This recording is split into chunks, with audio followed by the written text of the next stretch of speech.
Okay, it's day 2 at Romford Horror Festival. We are here with some filmmakers behind the short film showcase we've just seen. Fantastic shorts, all very, very different run times, different themes, different ways of making film. Let's just start here. Introduce yourself and the name of your film and your role within the film. And also, maybe just like 10 words to describe the film, because we've just seen about 15 in a row. So just to remind everyone what your film was. Thank you. Yeah, hello, I'm Dimitris. I did Living Dolls. He was the one with the dolls. Crazy doll brings another doll to life, hunts him down. So I directed it, co-wrote it, did a bit of cinematography on it, and edited. So yeah, perfect. Thank you. Yeah. Hello, Laurie. I'm the actress on Living Dolls, and I play the doll that you see. And yeah. Okay. Hi, I'm Brocco. I wrote and directed Surface Tension. I don't know, it's about a robot going to the doctor. And I'm Jake, the editor of Surface Tension. Oh, hello, I'm Paul. I was the writer, director, and producer and caterer on The Suicide Shift. And basically it was an emotional horror about someone trapped in a bad job but facing a really bad situation. Thank you all very much. So how did the idea first come to you? Did you have an idea in mind from an image, or just an idea? How did the germ of that come around? It started with more of a feeling kind of concept. So it's all about, kind of toxic relationships, right? But not just about, with partners, like a toxic relationship you could have with a job or with some sort of aspect of yourself. Yep. Trying to escape it, all that stuff. And then the dolls kind of came to it just from imagery. I was like, oh, that kind of makes sense, bringing something to life. And, that's kind of how it came to it. Yep. Yeah. And Laurie, how did you first come on board the project? I felt in love with the character actually, because she's lovely and she tried to make her partner in life, but is against her. Sorry, I'm looking for my word. She's very lovely actually. That's I liked, really. Yeah. Yeah, that's fine. Brocco, how did you come up with the idea? I wrote it at film school, so in my first year we had like a writing assignment where we had to just write a short film script. So I came up with the first idea, we shot it in my first year and it was terrible. So I rewrote it in my second year to be more focused on like mental health, and sort of the idea for the second version of the film came with sort of my experience being transgender. So the film sort of, I don't know about that, that's sort of where it came from. How did you come on board the project? Brocco didn't have an editor, and within their year at university, because I was in year above, and I kind of pitched the idea of me joining it because I wanted to. I normally write and direct my own films, and also edit them. So I wanted to do something where I was just the editor and edit something that wasn't my own idea. So yeah. So the Suicide Shift came about because I lost a very close friend to suicide, and I thought about making a tribute to the friend, but I really, obviously, as we all do, we love horror films, and I just thought it was a very sort of cathartic situation where I could maybe analyse the emotions I was feeling about the loss, and I channeled it into a lot of office jobs and call centre jobs I've had, and that propelled the emotion. And I was really just trying to put feelings into the film, and hopefully if people watch it, they feel that same, Yeah, it's a wonderful piece. They all are. So you've probably all seen these films before on a laptop or whatever while you're editing, maybe, or discussing things. What is the difference when you see it on a big screen with like sound and all that, stereo, etc., What's the difference? Do you like the experience, or do you spot things that you would like to change, maybe? You know, yeah, of course it's great. I mean, firstly, you have, you know, the communal aspect. Mhm. You're watching it in a room like full of people, Yeah. and a lot of them are also like talented making stuff, you know, like it's just great, you know, it's just great. And like seeing it, it kind of comes together, you know, as many times you watch it on the laptop or the phone, or, you know, it's good, but it only comes together when you actually, you know, get it in some sort of experience like that. So, Yeah. of course, that was amazing. Yeah, it changed everything, yeah. Yeah. Are you guys, what's it like seeing your work up there? For us, in the sound mix, we try to create loads of different frequencies at certain points that kind of hurt the ears, and I felt that came through a lot more here. But that was especially in the intro, there was a sort of ringing sort of thing, and I think that really came out a lot more. Yeah, really effective, yeah. I've got to say that the cinematographer, the acting, and the sound, it's worth all the hard work to see it on the big screen, because it just was terrific. Yeah, and a great job that everyone did tonight. Yeah, brilliant. So they're all quite different lengths, I think I'm right. Yours is, what, about 15, 20 minutes, Paul? 13 minutes. Okay. Yeah. Yours is slightly less than that, and yours is slightly less again. What's the...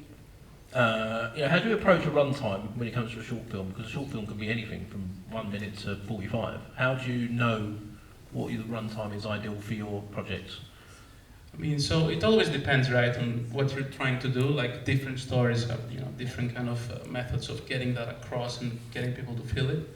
A big problem, you know, is actually getting people to watch the film.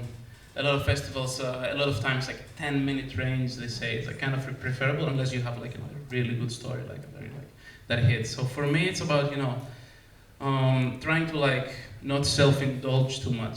Trying to say something that's kind of fulfilled, focus on some sort of event, you know, and see if that, you know, would I watch it if I hadn't made it? Would I sit and watch it? Would I watch it again? Maybe would I like that? So that's kind of the focus behind, you know, how long. And it's always good to like look at some sort of festivals you like, or you want to send it, see what they usually pick, or what has more kind of chances. So I hate to be bureaucratic with that stuff, you know, because it's a passion thing, but it is a factor for sure.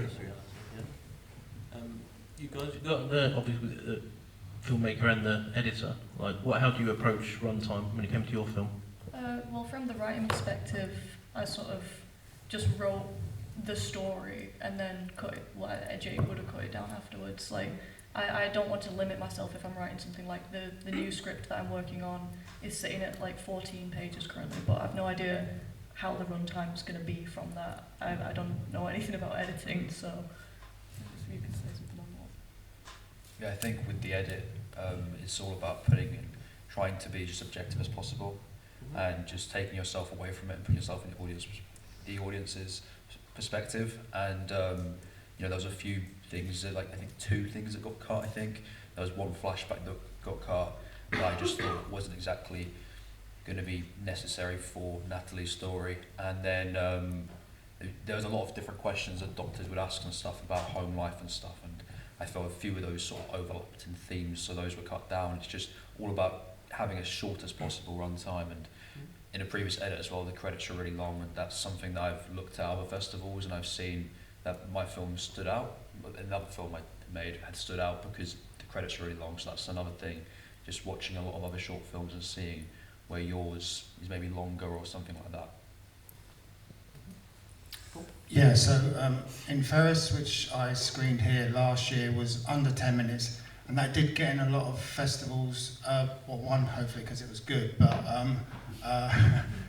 also because it was under 10. But this was a real sort of emotional drama as well as a horror. So it went to 12, just under 12. But I thought, well, let's make it 13 because that's unlucky for some. But I was hoping this would be lucky for the Suicide Shift. So. The story would fit the running time, so that was how we edited that. Yeah.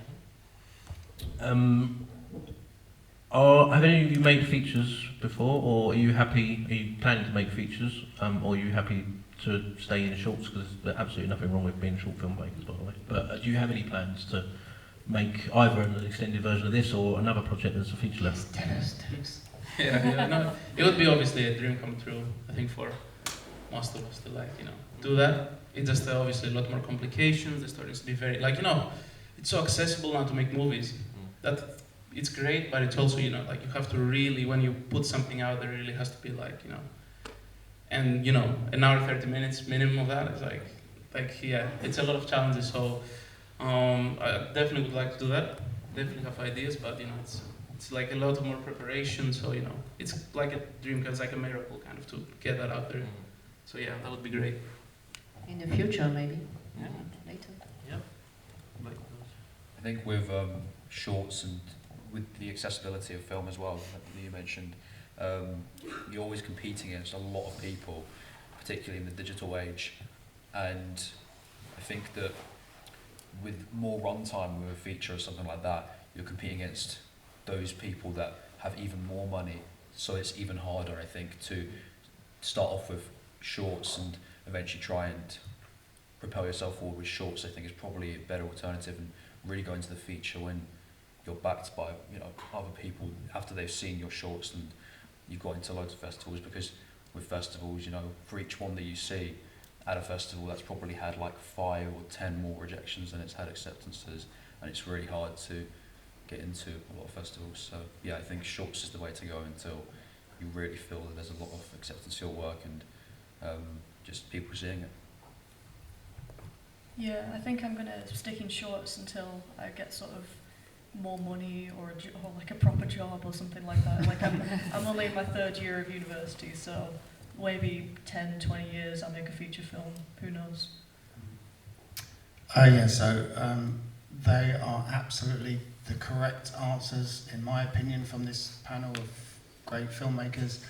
I've been making short films for 20 years, so to various levels of success or failure. And so I'm making a feature film next year, and I'm saving the money up now for a proper job, and I'm actually writing 4 feature films this year, and I'm going to choose one of them to make, and we will make that. Yes, we will do it in 2027. Yep. Is it a horror film? It is. Yes, a revenge thriller with horror involving nuns and twins. All my boxes ticked. Was there any audience questions at this point? Pop your hand up, and we'll try and get a microphone to you. Kevin, can you see anyone? Come on, hands up. I've got one at the start. Go on then. As we leave here tonight after seeing your excellent shorts, what do you hope we walk away thinking about? Do you want to start the far end?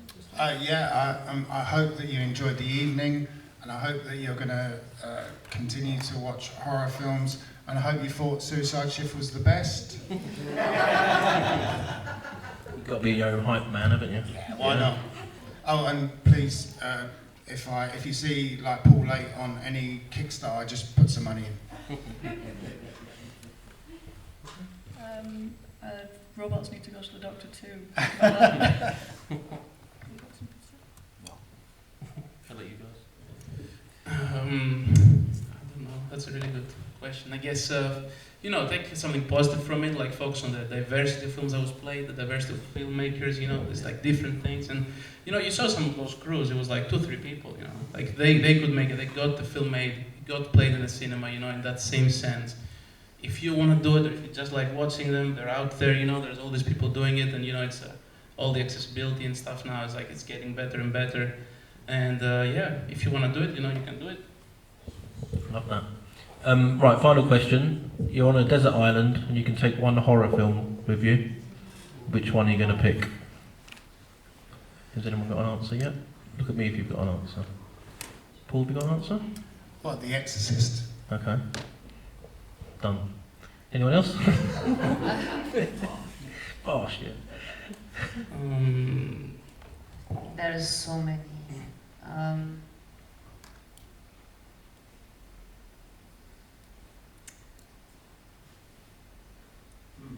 Tension's unbearable. It's really good. I don't know if it counts, but I like the house that Jack built. Okay. Oh, I've seen that or American Psycho. Might be one of those two. If you count those. The Silent Hill. Okay. Yeah. Yeah. I really like. Is that it? Probably Videodrome, I don't know. Videodrome. First one that came to mind. Nice. Oh, that's great. I back Silent Hill, but the latest one because I played Silent Hill 2 and watching that the new film, it made me laugh so much because it was so bad. It absolutely crapped in the game, and I was like, that is so funny because every moment I just laughed at because it did it so much worse. That's the second mention of how shit Silent Hill 2 was today, so that's fun, isn't it? Yeah, okay. Well, actually, the third one, you know, there's already a second one called Revelation.